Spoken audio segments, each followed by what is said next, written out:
Hello everyone out there, and thank you as always for tuning into our monthly market update. As always, our goal with this content is to provide you with honest, transparent, and unbiased analysis of the greater Vancouver real estate market. If you find the information valuable, please subscribe to our YouTube channel as well as give us a like and a share of this video on whichever platform you're tuning in on. The support is truly appreciated. All right, we're going to get into some interesting tidbits for you this month, including some conspiracy theories. They're all the rage these days, so why not get in on the action, right? But first, let's take a look at the numbers.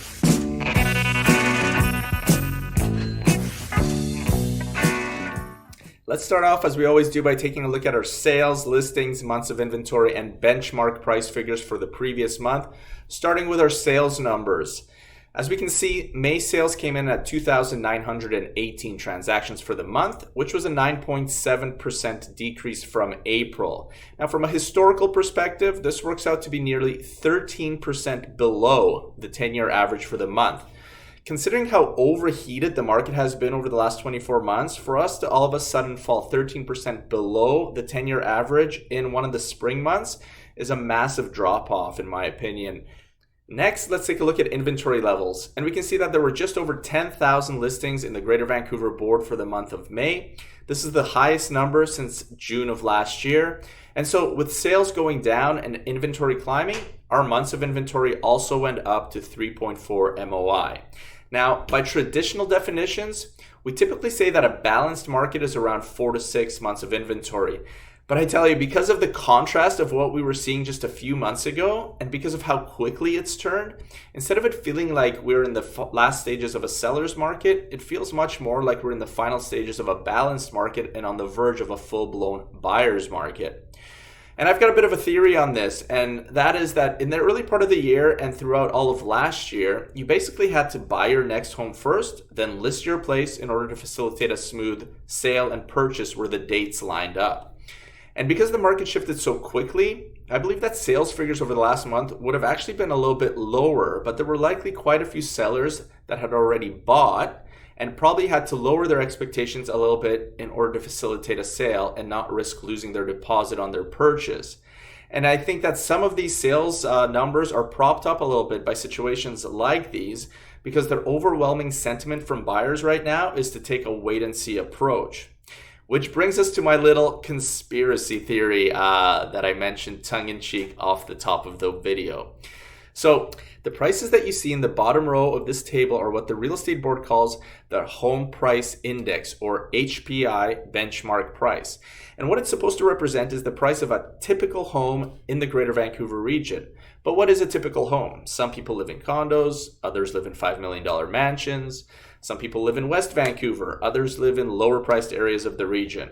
So what the board does is try to determine what a typical home is by taking all these different data points and combining them using some secret sauce formula that is proprietary and that nobody has access to. But because real estate is quite fluid, they review and update this model annually around May, which is what happened again this year. So if you look here, you will see that the board is now reporting the benchmark price of a typical home to be $1.26 million. But they are saying that this is only a 0.3% drop from the previous month because they have adjusted the April and previous numbers based on their new modeling data. But based on the old modeling data, the April benchmark price was $1.37 million, which would make the drop closer to 9% rather than 0.3%. So I kind of chuckle at this because the timing is pretty impeccable to just up and rewrite history. The fact of the matter is we are seeing properties that were selling for $2 million in March and April now selling for 1.7 or 1.8 million, especially in the suburbs, especially in the detached market, which is a lot more in line with 9% than a 0.3% drop. But I've always maintained that the benchmark price is very much an imperfect model. You're never comparing apples to apples, and we have seen how condo markets can behave very differently than single-family markets. So trying to tie them all together is foolhardy in my opinion. You have to look at pricing in a micro sense in order to get an accurate understanding of market value, and even then, it's very highly subjective. Does this model leave room for a little bit of number fudging in order to maybe sway public opinion? I never said that. I wouldn't say that. Not allowed to say that.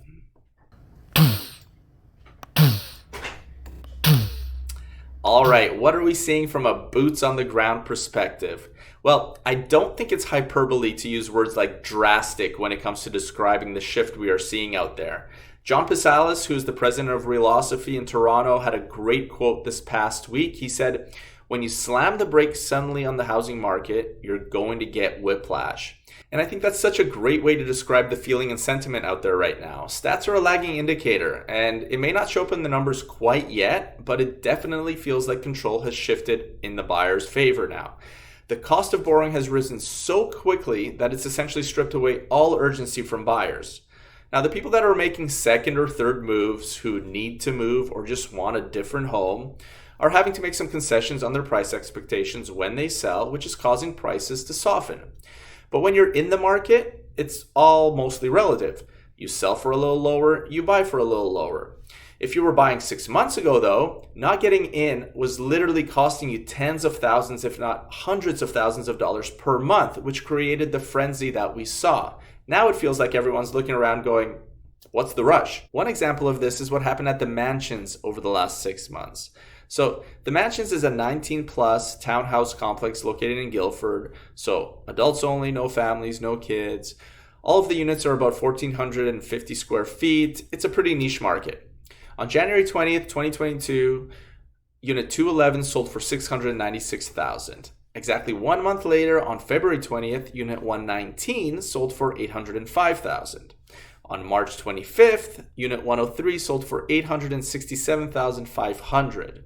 Now, on June 11th, when I'm recording this video, Units 125 and 210 are both sitting available and have been on the market for 72 and 65 days respectively, priced at $745,000 and $739,000.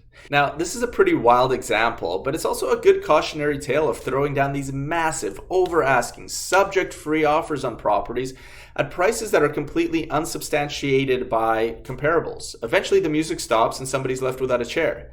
But look, this is how markets operate. They don't always go up. They don't always go in one direction.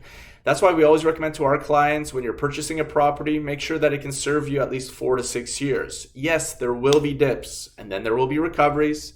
But at the end of the day, you are buying shelter. You need a roof over your head. That money either pays your equity every month or somebody else's. And life doesn't wait around for bull markets.